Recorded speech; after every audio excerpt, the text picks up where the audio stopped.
Hello and welcome to today's webinar, Leading Through a Crisis Day by Day.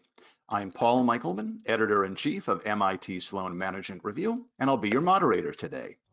This event will be recorded, and the recording and the slides will be available to all attendees approximately 3 to 4 business days after the end of the live event.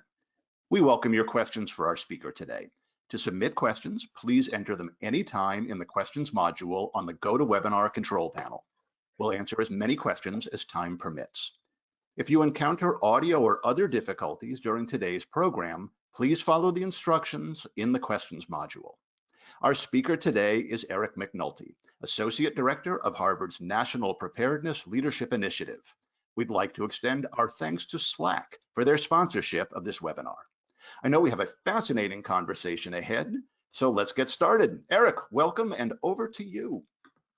Paul, thank you so much, and thank you to all of you listening in today. It's a pleasure to be with you, and I thank you for taking time out of your busy day to gain some insights on how to lead through these difficult times. Now, I am with the National Preparedness Leadership Initiative at Harvard. It is a joint program of the Harvard T.H. Chan School of Public Health and the Center for Public Leadership at the Kennedy School of Government. We've been around since 2003, and over those 17 years, we have been researching and being with leaders in the midst of difficult circumstances. So starting right after 9/11, we've been on the ground after Hurricane Katrina. I was in the Gulf after Deepwater Horizon, and during that response with the CDC during H1N1 and the Ebola response, and now with the coronavirus outbreak, the Boston Marathon bombings, a full range of events. And what we've always been doing over that time is trying to understand what are the difficult choice points that leaders face?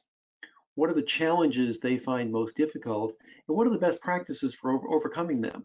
And so we have done that by being with them during events or soon after events as we can get there, having conversations, observing them, and then distilling that into lessons learned and insights that we can share with people like yourselves. And that's what we're going to do today.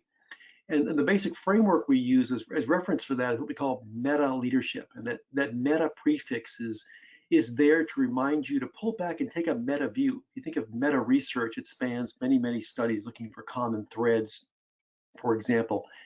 And we know that in crisis, the human mind is hardwired to narrow its focus. It's a basic survival mechanism. Our prehistoric forebears, when they heard a rustle in the bushes, all attention went right there. So you could determine if it was going to eat you or you were going to eat it. So you knew what to do next. We're not worrying about those kind of crises so much these days. And it's really important to take that broader view to know who are all the stakeholders, what's the bigger picture, what are the different dynamics at play. And so that meta in front of leadership is there to prompt you, to remind you as a leader, the first thing you need to do is take a step back, take a deep breath, look at that larger picture to understand where what you're seeing fits into a broader context. The model itself has 3 dimensions, and it's intentionally simplistic to help you remember it in the middle of crises. That begins with you, the person. Who are you as an individual? What are your strengths? What are your weaknesses? Your experience, your education, all the things that make you a distinct and unique individual. Because each crisis affects every person in a slightly different way. So to be successful leading in a crisis, you need to be grounded yourself and ground your team cognitively, psychologically, emotionally. Knowing who you are is the place you have to start. You then are in a situation, that larger red circle you see. That situation is fast moving, it's dynamic, as we're seeing with the coronavirus outbreak. Information changes daily, it's sometimes conflicting, there's misinformation. The better you can discern what's going on, the more accurately you'll be able to prescribe what needs to be done. And so we'll talk a bit about that. How do you get a handle on the situation? And then the arrows indicate connectivity, because none of us leads alone. And certainly in a large incident like this one, that is global in scope and scale, it affects literally everyone on the planet. You're not doing this alone. So you've got to be thinking about leading down, and that's where most of the work in Sloan Management Review and elsewhere points to us. You're the boss. How do you lead a team? How do you make them effective, keep them motivated? Those kinds of things. Very, very important, but it's only one direction in which you can lead. You've also got to lead up to your boss, be that a CEO, a board of directors. You may put your customers up there in where you lead up. These are people over whom you have no direct authority, but where you may have tremendous influence to help them make better decisions. Help them understand what you're seeing so they get a more nuanced view of the situation. Help them understand the obstacles you're facing so they in turn can help you remove those obstacles. And then across and beyond, because synchrony of activity is so important in a complex crisis. Across being the other departments and functions within your organization, it's important that sales and marketing and finance and legal are all working in harmony during a time like this, so that you avoid as many unintended consequences as possible. And then beyond, to your external stakeholders. Think of your suppliers, think of regulators, the other bodies with entities with whom you're going to interact who are essential for your success. You may be essential to their success. To the extent that we can create synchrony and we can find places to link and leverage resources, expertise, knowledge, capacity across a larger enterprise, the more likely you are to get through a crisis such as this, not only as good as you went into it, but better and stronger. So let's go into a little bit more depth on this. The first thing you want to think about as a leader, and I'm talking here very much about leading as opposed to managing, and the managing is very important. So the day-to-day, let's make sure everything's getting done as it's supposed to do. We're following the plan. We're allocating resources appropriately. Absolutely, that's important. But in order to do that, you have to have clarity of what's the objective, what's our larger mission here. And as a leader, you're constantly needing to clarify what's going on and where are we going. This is focusing as a verb, not as a noun. So it isn't a one and done situation. It's a matter of seeing what's happening now, noticing what's changing. I'll give you a tool for that a little bit later, and then adjusting appropriately. You think of yourself in the back of a Jeep or trying to take a photograph as you bounce along a country road. You don't just focus once, you are continually adjusting the lens to keep things in focus. So what are you looking to focus on? First is purpose. What is that larger reason you're all engaged in this activity together? Why is your organization important right now in the midst of this global coronavirus crisis? Thinking about, back to Harvard Business School's Ted Levitt way back when, what job is your company, your customers, or your community hiring you to help them do? Chances are it's not specifically your product or your service. They're hiring you to help them be better connected with their customers, or to have a safe community where they can enjoy life when this is all over. It may be to transition to a more efficient digital platform, but it's about a larger purpose and understanding it from their perspective. What are they seeing? What are they looking to you to help them do? Help people understand what they can then do in their day-to-day activities to help achieve that. Keeping that larger purpose in mind gives people meaning, which is critically important in a time that is as chaotic as this. Thinking about your values. Those core values, and you've all got a good value statement, I'm sure it's in your annual report, it's on a plaque on the wall somewhere.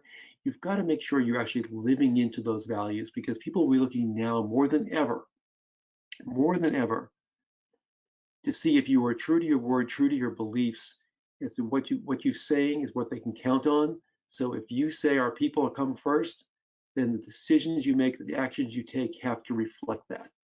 Think about your enduring operating principles. If it is, we take care of every customer within 24 hours, keep doing that as best you can. Make sure that you keep some things clear and focused. Those can be islands of calm amidst all the chaos that's going around us. It's something people can hold on to, and they can anchor them as they're making decisions in fast-changing situations. And then finally, performance. How are you measuring success? What does success look like on the other side of this? Certainly your organization wants to survive. I think your organization wants to be ready to accelerate out of this downturn and be able to take advantage of the opportunities as they arrive, to be primed for that. So what does success look like? If you can be clear about those metrics, and now it goes well beyond share price and market share. These are much deeper than that. But what does success look like? That again will help people make decisions independently, which is what you're going to need if you're going to be able to be agile in a fast-moving situation. Now, as I think about how to lead through this, there is an art to it. And the art has three components. I hate to give you a cute acronym, but I will. The art stands for adaptive capacity, the ability to change at the appropriate speed and the appropriate ways as the situation unfolds. Resilience, to be able to bounce forward through adversity. I don't think of resilience as bouncing back. There is no back. Clocks don't go backwards, calendars don't go backwards. We're moving forward. And the ability for people to move forward with hope is when you see resilience, helping them bounce forward through that, and then building trust.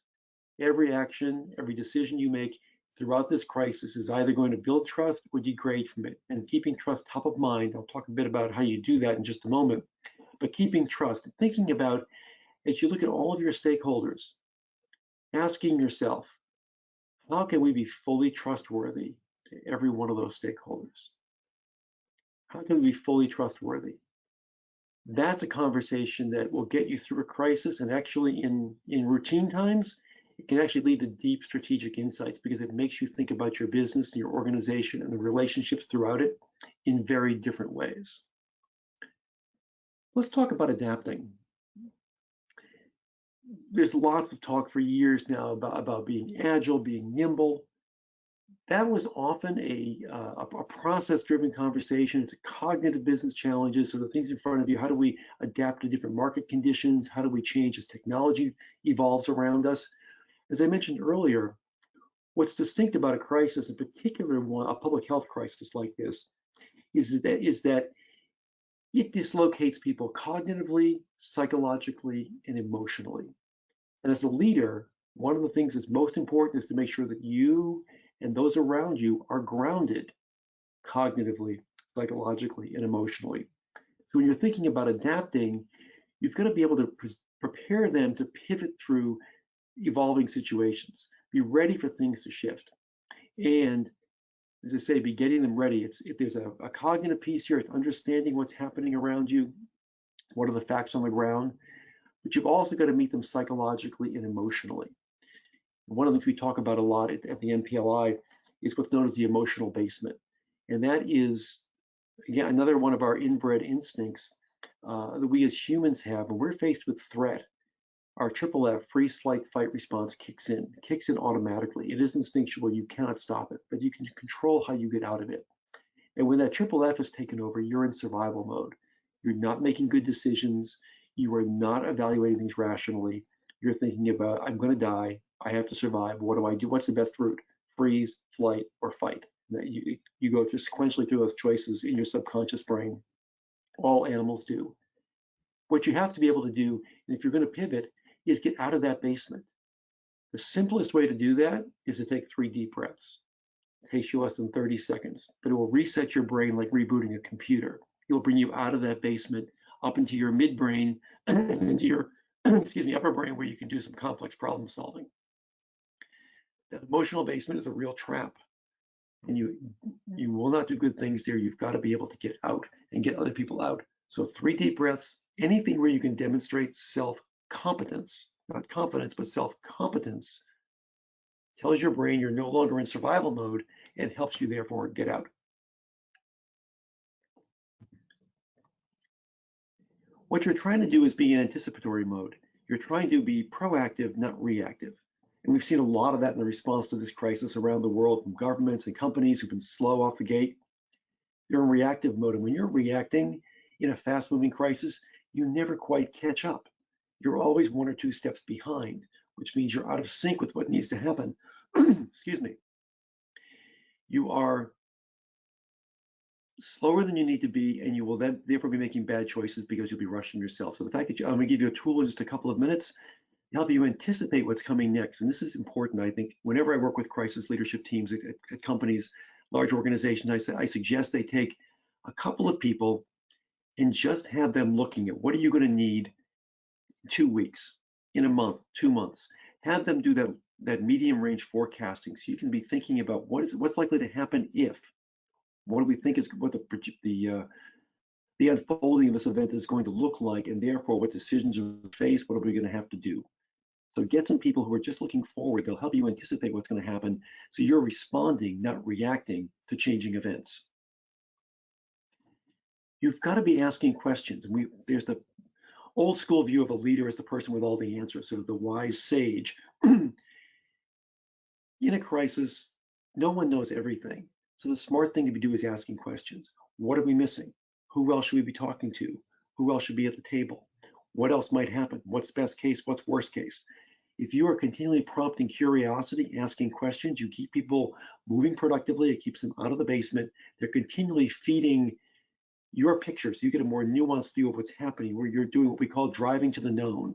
You're like, think of a piece of a jigsaw puzzle on a table. You put them all out there, you're beginning to see where the patterns are and where things fit together. Keep asking those questions. The second component of the art of leading through a crisis is resilience. Resile is the not often used verbal form of that word, but I like it a lot. And resilience, as I mentioned, is about bouncing forward. And you as a leader have to catalyze that. You have to be able to give people hope even while telling them how difficult things are and what they're facing. This is very much about sense making and helping people find meaning. You know, people find a lot of meaning with their coworkers and the work they do, even what you may think of as sort of menial jobs. People have their workmates they're looking forward to seeing, the routine of getting up and going to an office or going to a store. That's all been disrupted. And we've got a virus that is striking people seemingly willy-nilly. It spreads easily. So people are trying to make sense of what's it going to be like? What's the world going to look like in 2 months, 6 months, a year? You as a leader have to help them do that. You do that by being forthright about what you're seeing on the ground. This is how bad it is right now, and giving them confidence simultaneously that you will get through it. You have confidence in them to rise to the challenge. Emotional intelligence here, and the research all shows this. In routine times, emotional intelligence is more important to you as a leader than your cognitive intelligence. It's being best with people, not just being the smartest person in the room. It's about being able to regulate your emotions, get out of that emotional basement, being able to demonstrate empathy, concern for others, investment in that larger goal, being able to talk to people. Heard a great insight from someone this morning. I was having a call with a crisis communications person. He suggested what he tells his CEO clients is practice random acts of leadership. And by that, he meant call people 2, 3, 4 layers down in the organization with whom you never have any contact, just to say hello. How's it going? What are you seeing? Let them know that you're a real person, that you actually care. The news that you're doing that will spread like wildfire, which is good to make you more human in the midst of this. It's a great way to demonstrate emotional intelligence. What you're trying to do is cultivate value here. You're cultivating people. You're not just extracting hours from them. You're actually trying to take care of them. You're building them because you need them to be stronger longer. This is a long duration event. I'm already seeing people I know in the emergency management and healthcare space burning themselves out. We've got weeks and months ahead of us on this. In terms of the economic consequences, we may have years ahead of us. So you need those people to be stronger longer. Think about how you are cultivating them, how you're taking care of them, helping them take care of themselves and their families, so they'll be there for you and for your customers over the long haul. And of course, at the heart of all this is trust. When I think about how to build trust, I always go back to the trust equation, something put together by a gentleman named Charles Green. His book is The Trusted Advisor. I go back to it regularly, talked to Charlie over the weekend actually, and he put together this equation, which I think very succinctly describes how to build trust. First of all, you've got to be credible. People have to believe that you know what you're talking about when you're saying something. You actually have the expertise, the knowledge, you have a way of knowing about it. You're not just speculating, you're not making things up, but you're actually credible. People know that you know what you're talking about. You've got to be reliable. So if you say we're going to have more information tomorrow, give people more information tomorrow. It doesn't have to be a big leap, but be there, fulfill your obligations. If you set up a rhythm, if you've got a rhythm to your communications, to your meetings, keep it so you're reliable. Build some reliability into things. People will trust you more when they know they can count on you to do what you say you're going to do. And then invest in those beneficial relationships. Invest in people. This is a great time to build relationships with customers, with suppliers, just by talking to people, with your associates.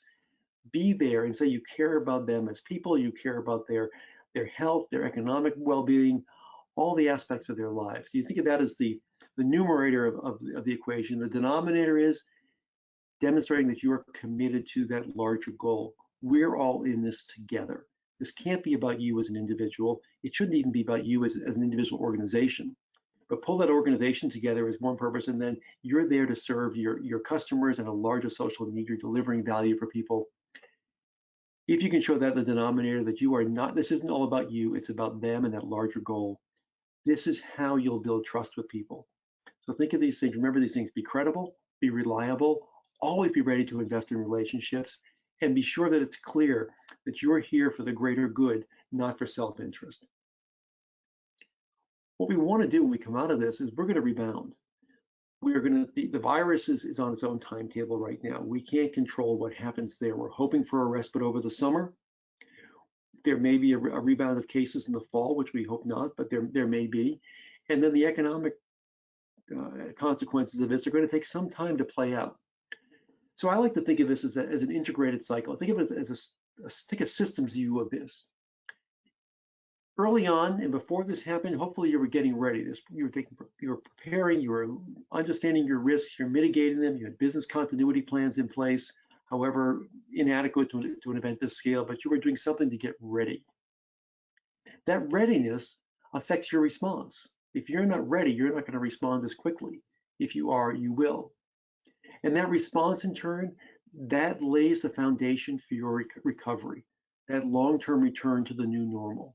So what you're doing now, and by that I mean, are you staying open or closed? Are you able to support people as they work remotely? Are you taking care of your people? Are you taking care of and communicating with your customers as best you can? All the things you're doing in the response send signals that will have an influence in the recovery. You want to be ready to accelerate. If you're talking to customers now, find out how this is affecting them. What are they thinking? You'll get understanding of how to better serve them when you come out of this. You'll get a deeper understanding into their business and their needs and how you might be able to work with them. I was on the phone with a company the other day.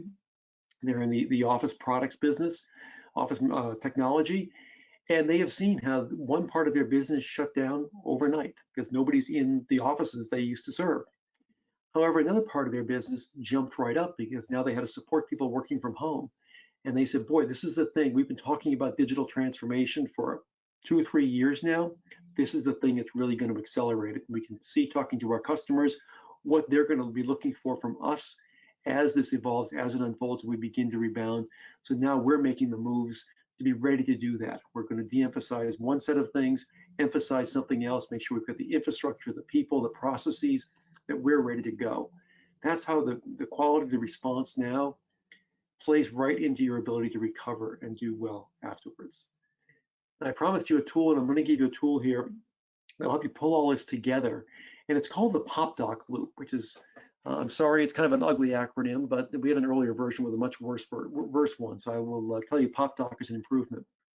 And this is not something we made up at Harvard. This is something we looked at. How is the brain functioning and processing information at its best in times of uncertainty? And it turns out there actually are 6 distinct cognitive processes. And having a tool to remind you of them and remind you of the sequence in which they should happen is a great way to build in personal discipline for you as a leader. It's also a good structure for your team, for your larger organization. I do a lot of work in the energy sector with one large company that uses a version of this for all their crisis response work. They have now for several years. It's the way they structure things. So no matter where you are in the world, whichever part of the operation you're in, no matter what the crisis is, they've got the same structure to the response. They know how to lead through it.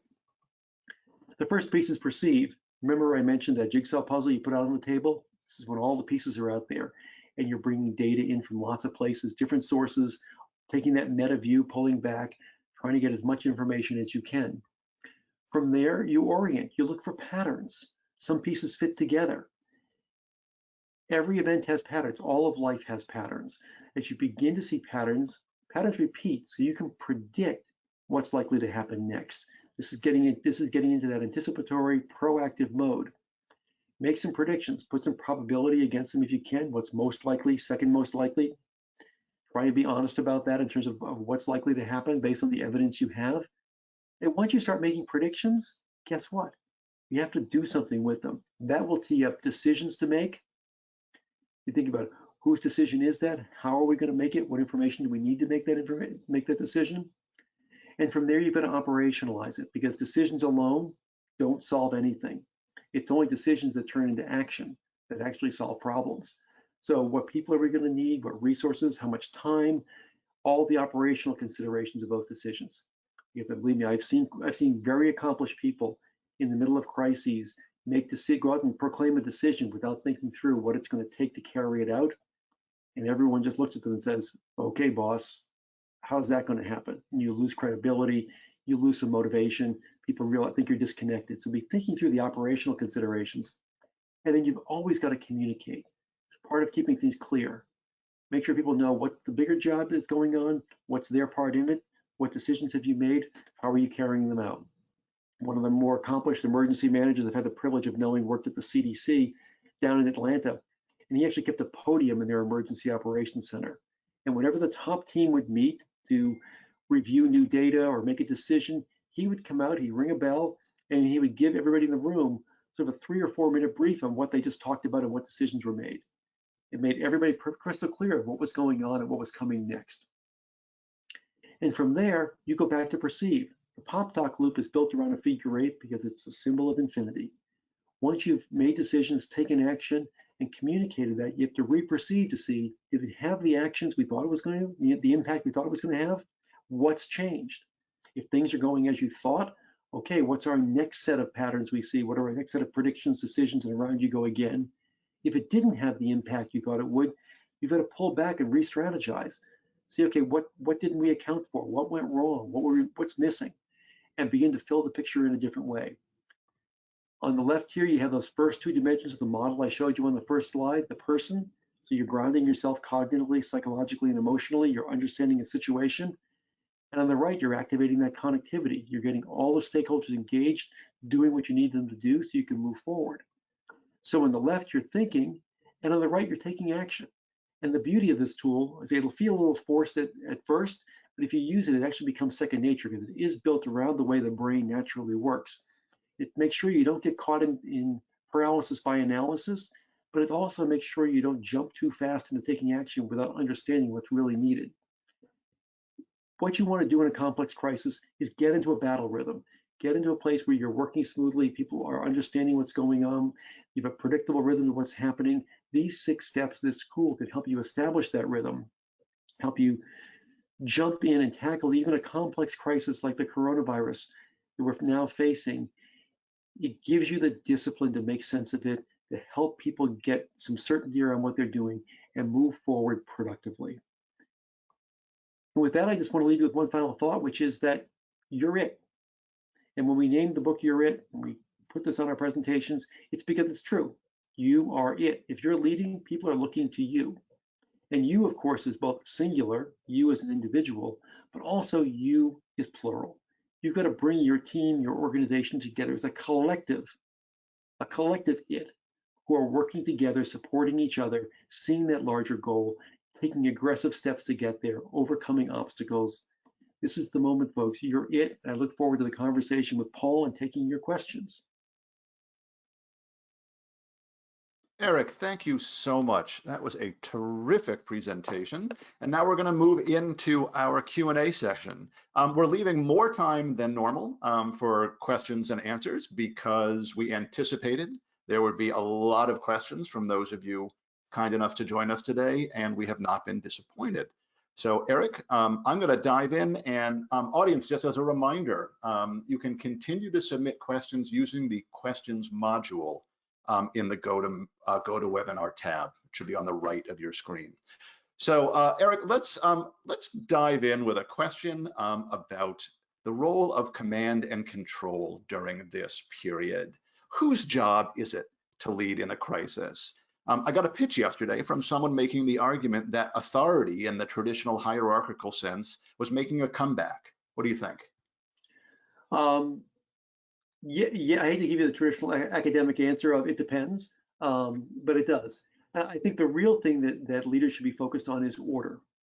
So you think about it, and I've done this often with groups of people, ask them who likes to be controlled, and no one's hand goes up, or maybe one, but no one does. Say, who likes order? Who likes to know what's expected of them and what they can expect of others?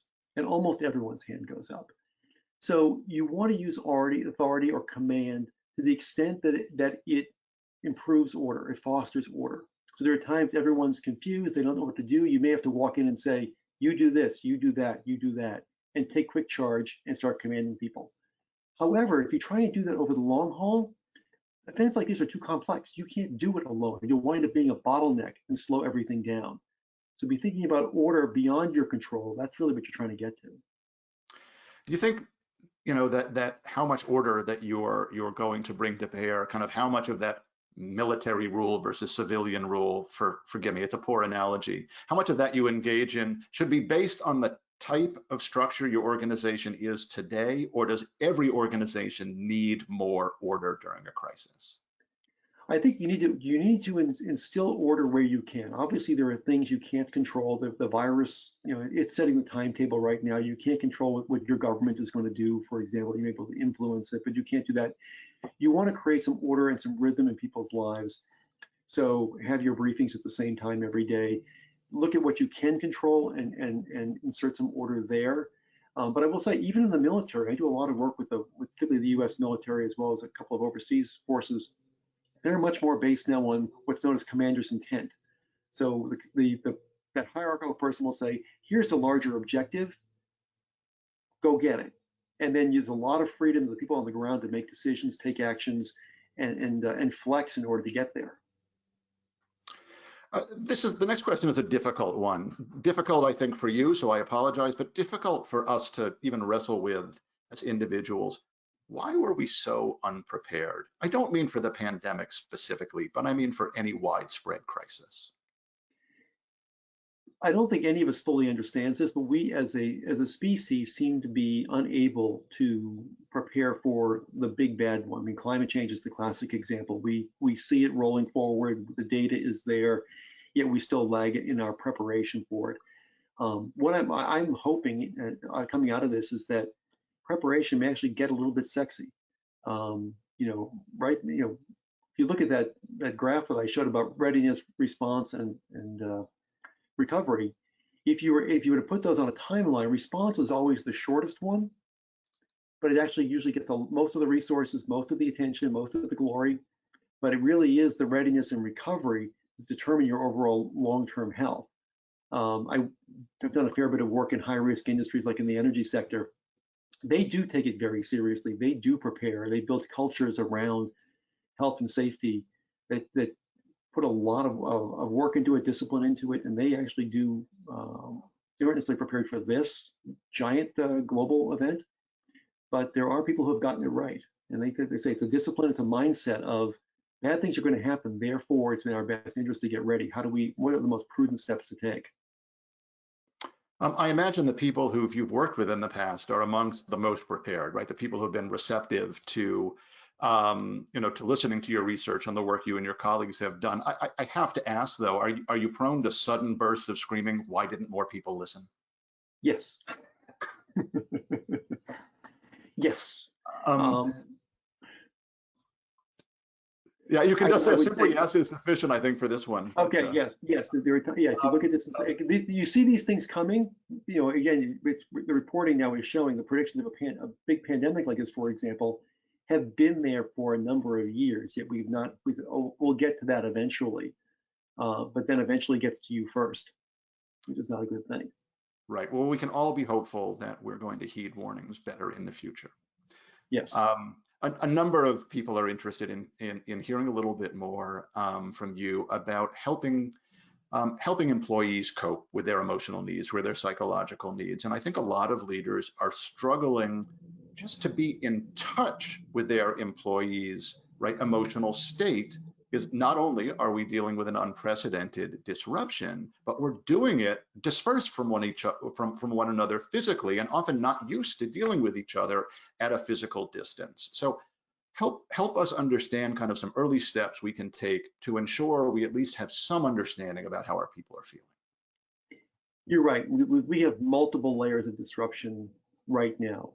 I say there is the health risk of the virus, which puts people in a certain kind of fear. Then we have the economic disruption. People are worried about their jobs and what's going to be here. And then, yes, we're now sitting at home doing this all online rather than being in person. And we as humans, as mammals, even we're a social species. We get comfort from each other, so that's particularly tough.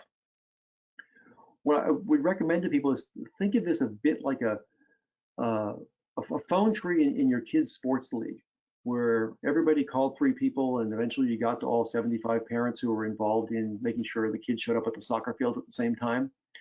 You start making sure that people are taking time just to reach out and talk to people, be it through an online channel like this or by the old-fashioned telephone. Make sure you're calling, and depending on the size of the organization, 2, 5, 10 people a day just to check in and say, hey, how are you? We'll do a lot.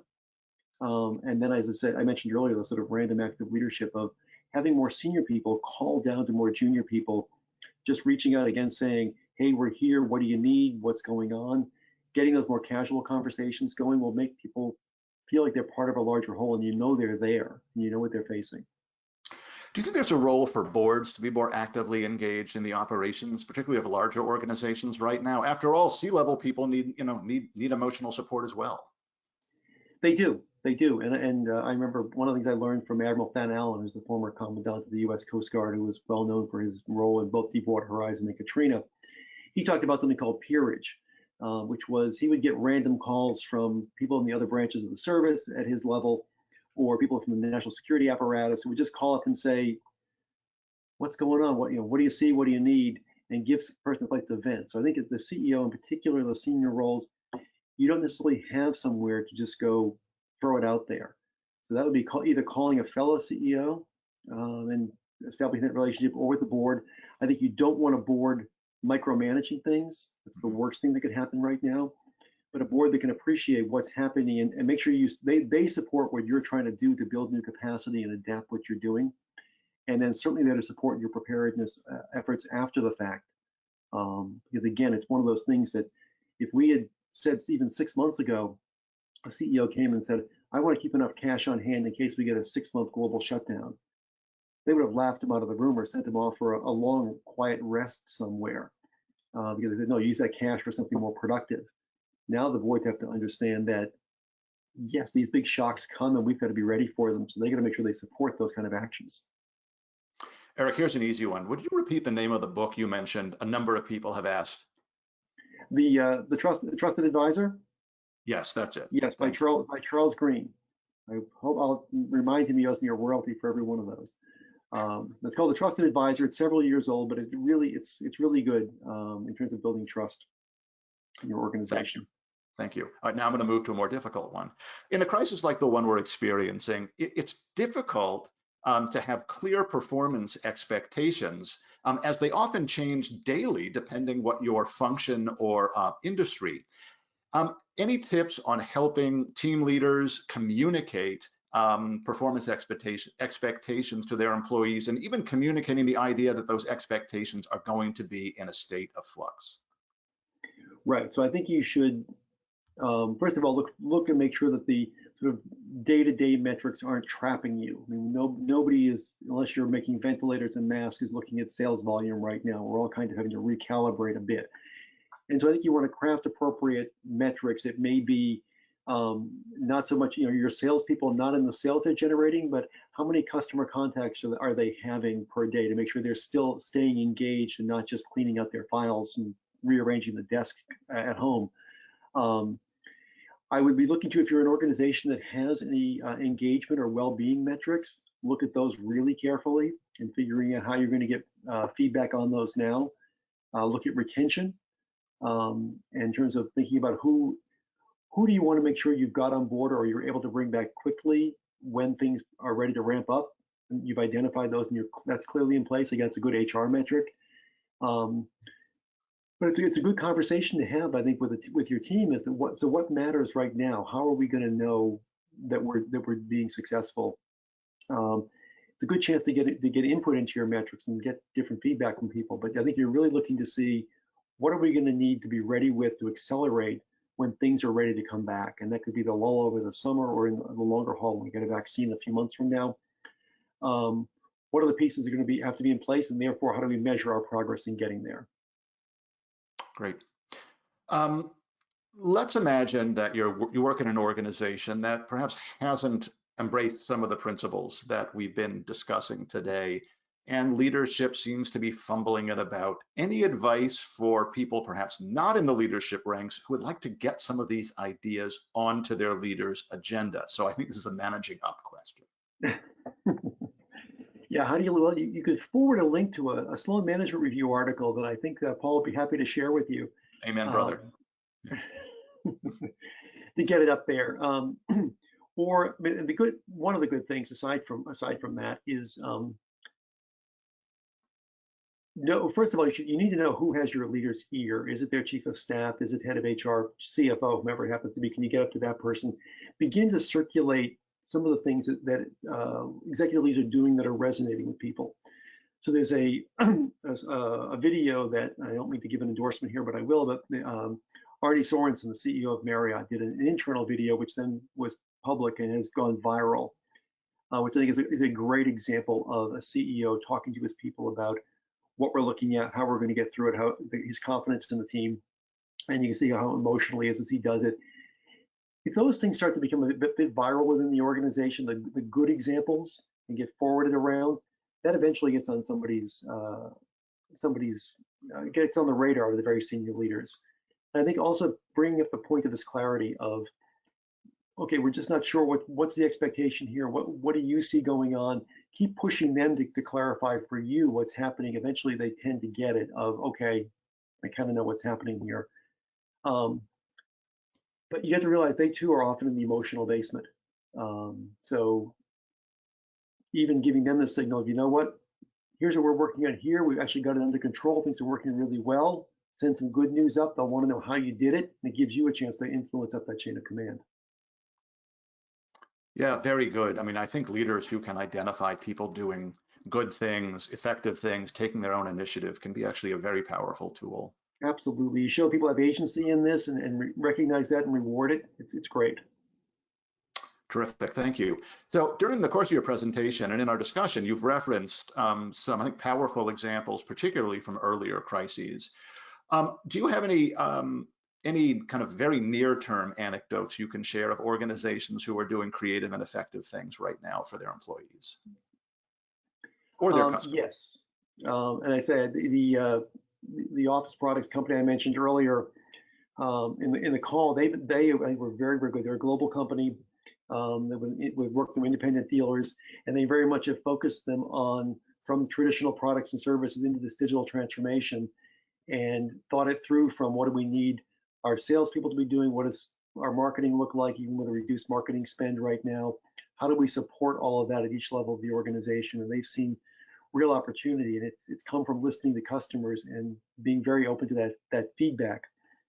I think I've also seen, I think I have seen other organizations turning people, if they can't be productive in the business right now, they can be productive in the community. So we've had a number of restaurants or groups of restaurants who are preparing meals to feed people in the healthcare system or first responders, being able to get things into the hands of people, of those who need them, generating enough cash that way to keep their doors open, keeps people engaged that way very much. And I think another good example of that on a larger scale is Lyft, the ride-sharing service, where they have worked very assertively and communicating to customers. They're looking to help keep their drivers employed by providing rides to essential medical personnel, for example, and finding a way that their service fits into the situation, and they're able to keep working and doing it in a very productive way. Yeah, very good. I mean, I think organizations that can serve a higher purpose and appeal to their employees' sense of a higher purpose are not only doing good right now, but I think they're going to reap a lot of benefits from that in the long term. At least you would hope so. Absolutely. I saw organizations do this during the 2008 downturn. And absolutely, the CEOs I talked to then said, they saw it in terms of engagement, retention, the attractiveness of when they were ready to hire again, they were able to get a higher caliber of employee. That it really does pay dividends. People connect and they find that deeper meaning. That's a big part of our satisfaction at work. Yeah, and I think the inverse, I think, is probably true as well. That organizations that kind of close around themselves, right, and don't serve the greater good may pay, right? I mean, maybe employees and prospective employees may remember that as well. Absolutely. As we move out of this crisis, and we will, how do we ensure that we retain and even strengthen the lessons that we're learning now for our organizations? Well, I think that everyone needs to realize this is a culture defining moment for your organization. These are the stories that will be told for years, much as they were in the response to 9/11, the 5/5 bombings in London, those kinds of major events that stick in people's minds, and these stories will be told. And so I think one thing you want to be doing is documenting them. Make sure you're taking good notes, and someone is, and you're recording what was done in that, that office far from headquarters that really worked. and be capturing that. Be thinking about how that and this doesn't need to turn into a marketing piece, but think about how you're going to tell the story of you going forward. You the individual, you the organization. Herman Miller, the office furniture manufacturer, has what they call water carriers. And that's an old Native American term, but they have people in the organization who've been there at least 20 years, and part of their designated role, and it's a big honor to be a water carrier, is to make sure the stories that are important to the culture get told to new employees and get passed down through the generations. And they actually get named with a statue out in front of the headquarters. And you may not want to go quite as far as building a statue, but be thinking about how you're going to roll this forward. And I really encourage people right now to be aspirational and think of how can we be at our best right now, as difficult as it is. How can we be at our best tackling this adversity? And if you do that, you capture that, think how you're going to tell that story going forward. It'll have become part of your onboarding, your recruiting, those kind of things. We will come out of this. Yes, there's an end to every crisis. We will make it through. And if you are taking the right steps now as part of your response, your recovery will be that much more productive going forward. Excellent. As we think about maybe some more permanent, strategic and even mission-related changes that organizations might go through as we return to whatever the new normal is or emerge into the new normal, is there such a thing as leading crisis aware, even when we're not actually in a crisis? Yes, because I think one of the things that my colleagues and I have discovered is that the set of the things you do when you're a really good crisis leader aren't a separate set of skills. You're just able to play at a much higher level. The things, nothing I mentioned on today about having high emotional intelligence, being able to make decisions, being able to communicate well, those are all good things to do every day. So thinking that you may get the spotlight thrown on you at any moment for any reason, it may not be a virus, it could be, look at Boeing a few months ago, and they certainly stumbled in their response. But realizing a crisis could hit you any day, knowing what you're going to do, and that's sort of investing in the management piece of it. I mentioned earlier that the energy sector folks who do that well. You've invested in the processes and discipline, so as soon as something happens, you can pivot into that crisis mode and be productive right away. But also realizing that we're in a turbulent world, and I think these things are going to happen more frequently going forward. So you've got to be thinking, we have to be able to get through difficult times at any moment. This stuff happens really quickly. So yes, encourage the management discipline, the leadership discipline, and be building those emotional, psychological, and cognitive skills to get through it. Let's talk about the impact of information and misinformation and how organizations listen, you can't control messages that people share with one another, and probably most organizations don't aspire to. And yet we don't all have access to the same information. We don't all have access to good information, and maybe we can't often even tell the difference between good information and bad information. So, thinking about the crisis we're in, what are some steps organizations can take to help people, right, identify the important data from the misleading data or the good data from the bad? So the first thing you need to be a trusted source of information internally. So make sure you've got centralized, easy to find, easy to navigate, all the things that you've done. Here are your policies, your procedures, your benefits, all that stuff. Don't make it in a 75-page manual. Make sure somebody's pulling it up and make it really easy to access. So in terms of the internal things of what's going on, that people know how to find it very easily and can verify or dispel rumors as they come out, and be communicating with people regularly.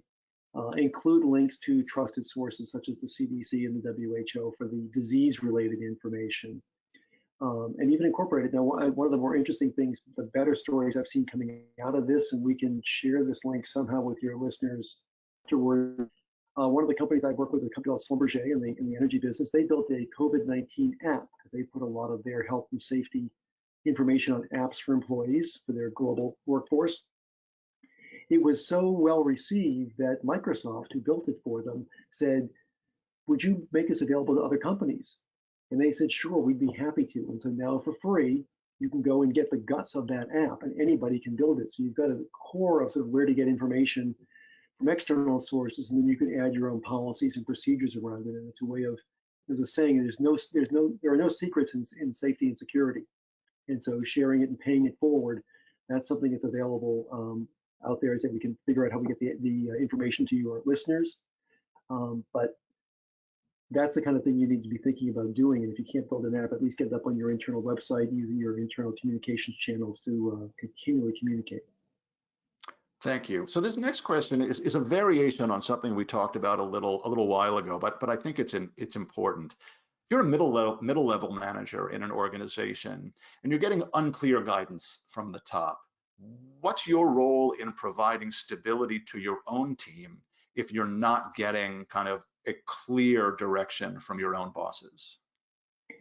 So yeah, and that's an age-old problem, because you are at that point between your team below you and your bosses above you, when you're trying to, in some cases, filter information, in other cases, pass it through quickly and unfiltered, so things happen, and you're part of that feedback loop. Also, hopefully thinking about getting information up the chain of command as well.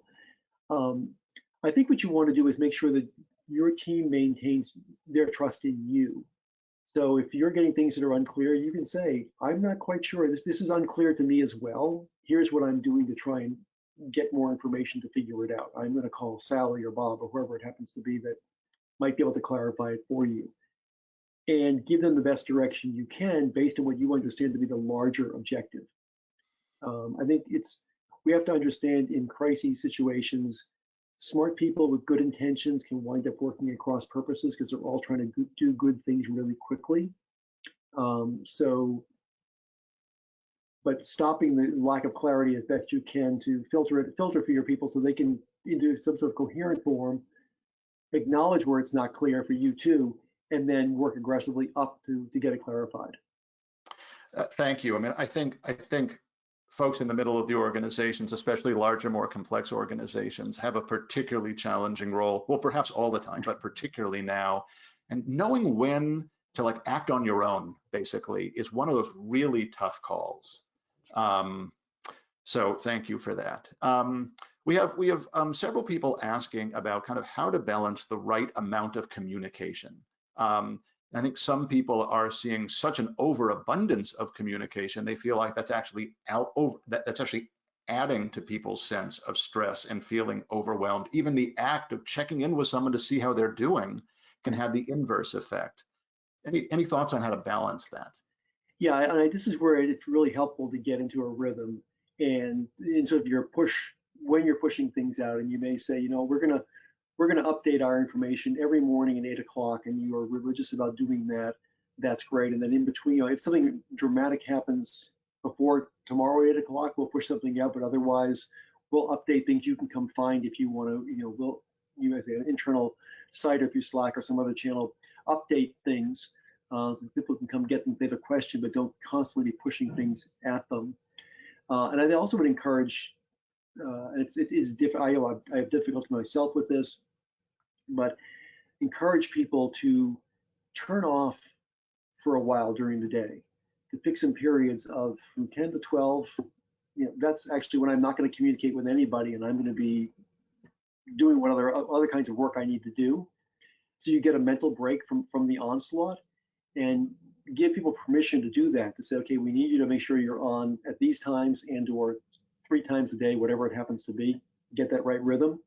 But then give people permission to unplug the computer, take off the headset, and go read a report the old-fashioned way on paper if it need be, or do some deeper analysis, whatever it happens to be. But I think one of the hard things right now is people have a hard time setting boundaries. If we're all working from home, the office is right next door. So you tell people, we don't expect you to be on after 7 o'clock, or whatever the boundary happens to be. Help them create those boundaries, because you're right, we're all drowning in information right now.